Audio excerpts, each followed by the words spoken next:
we have with us from Bhutan our sister Dichloi. So just I want to know about Bhutan, their culture, and most important thing is about the happiness index. Okay. Yeah. Uh, About yourself. okay. My name is Dichnu Momo. I am. People know me as a singer, Yeah. but I do other things also. You So was a civil servant too.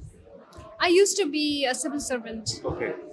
but I've resigned, and I'm using that experience to do other things like Okay. content creation, especially about Okay. Buddha and Buddha's message Uh-huh. and music. Great.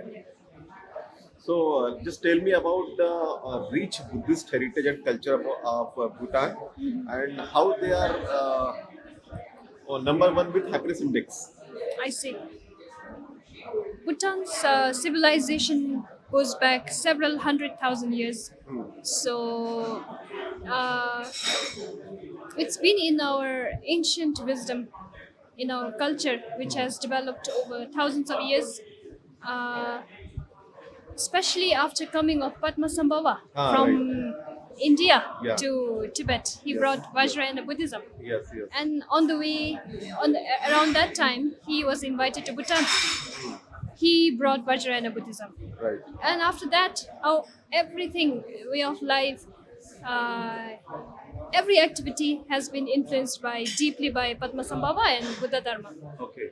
So that's why we don't take anything too seriously, which Okay. doesn't mean like we are careless. Uh-huh. Our culture has the middle path, yeah, which means no extreme consumerism, Right, right. no extreme philanthropy, and uh, abandoning everything. Not like that, but there's a middle path. So there's influence of Buddha Dharma and the rich ancient wisdom of balance and harmony with nature, Yes. spirituality, good governance, Yes. Good yeah, governance. good governance, and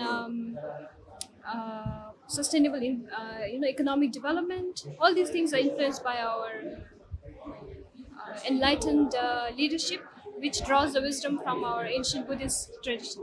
So deeply enrooted the culture with all the peoples of Bhutan, and you are also cultivating that culture too. So, what about the economical status of the people and how they are growing?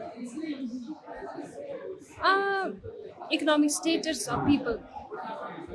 We are still a developing country. Okay. Of course, we have our own challenges.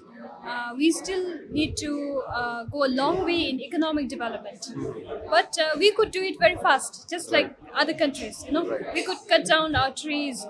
We could export our natural resources. We could do a lot of things actually Right. to be overnight economic giant.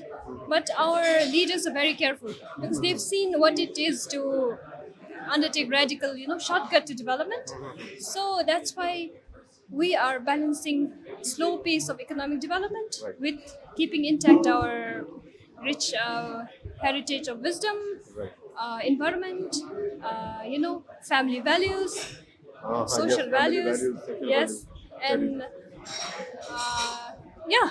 yes. So My last question about what is your message for sustainable development and for the humanity and for the brotherhood among all the universe? my message is, since we're at the second International Buddhist Media Conclave, we could draw direct message from this media conclave event happening. Buddha has taught about anicca, karuna, Right. interdependence. So interdependence, right? Interdependence. Interdependence. If people really think about interdependence instead of Right. independence, then I think every action has rippling effect. Right. Yeah, you think you're doing a small thing, it won't affect, it won't have any effect on the larger scale, but it's not like that. Okay. It's not like that. So everything is interconnected. Yeah. So every shift at the other side, ripple is felt here. So that's why your environment, your society, your family, your kids, your children. You know, we should think and have balanced effort to taking care of all these. So Yeah. then there will be sustainable development, not just environment, Ah. sustainable, Development of humanity sustained too. mental health. Yeah, mental health too. sustainable values that goes long in the future. You know, unchanged.